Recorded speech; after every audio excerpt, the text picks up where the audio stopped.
Hey there, friends and neighbors. Let's take a look today. The next couple of videos, I'm going to be showing you some affordable carry options for your knives, and you ain't got to break the bank to go get it and use it and be afraid to use it.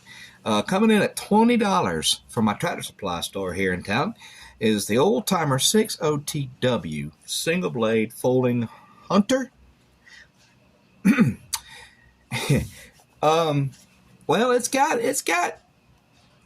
good parts and its bad parts. We're going to get into all of that here in just a second.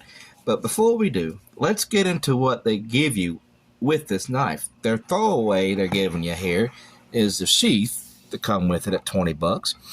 It's not a bad sheath. It's good little quality. It does need some oiling. It has been sitting up on my display shelf and in the house and stuff for several months now. So it does need some oiling.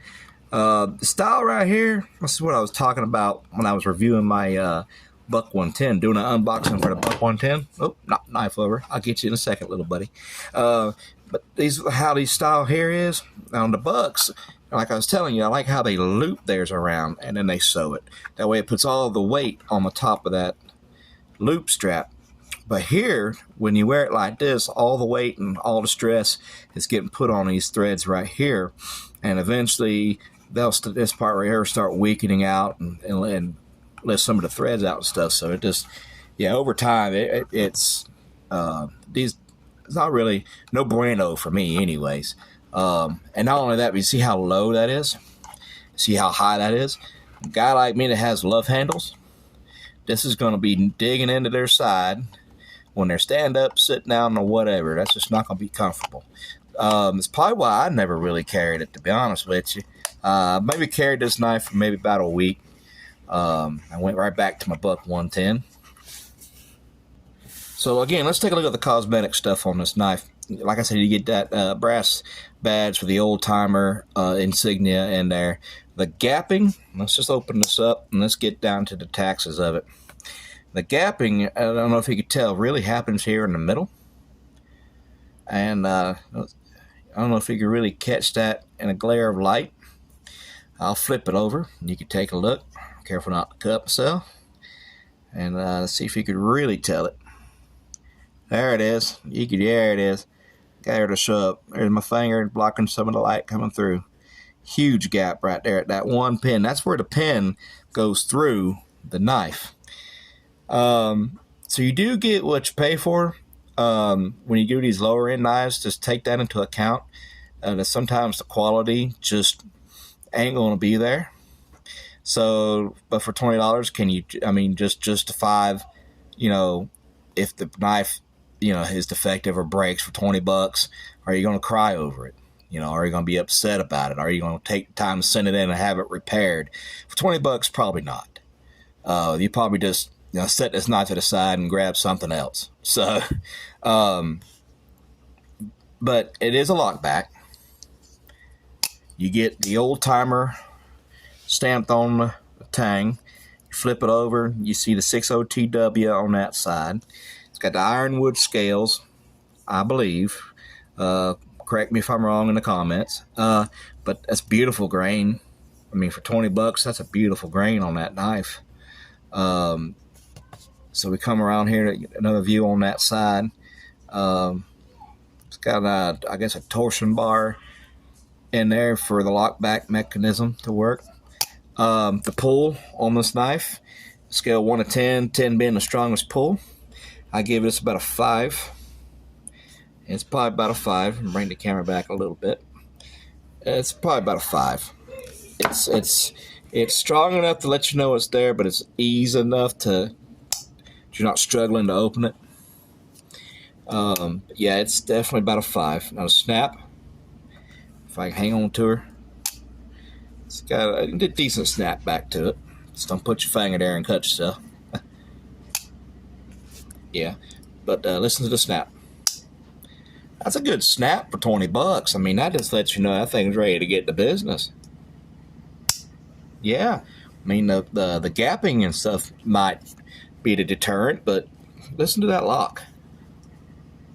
Sorry, you probably can't hear nothing for the washing machine going off. They're doing laundry. And I'm right next door to the laundry room here in my workshop.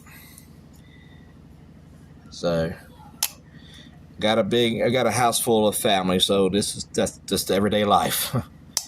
Life doesn't stop. So yeah, the blade centering is pretty decent. I just pushed it, and you do get to rock it back and forth, no problem.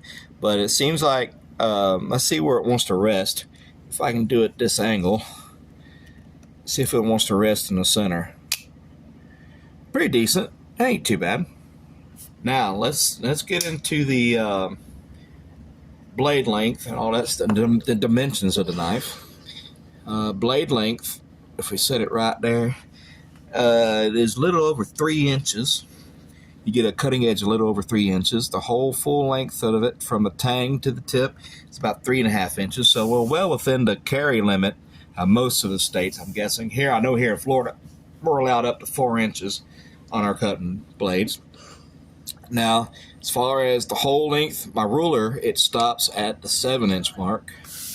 Right at the 7-inch mark. So 8 inches is probably about right in here-ish. Right here is probably about 8.5, 8.75 inches long. Let's take a look at that edge now. You can kind of see it reflecting in the light there. It's got a decent grind on it. That ain't too bad.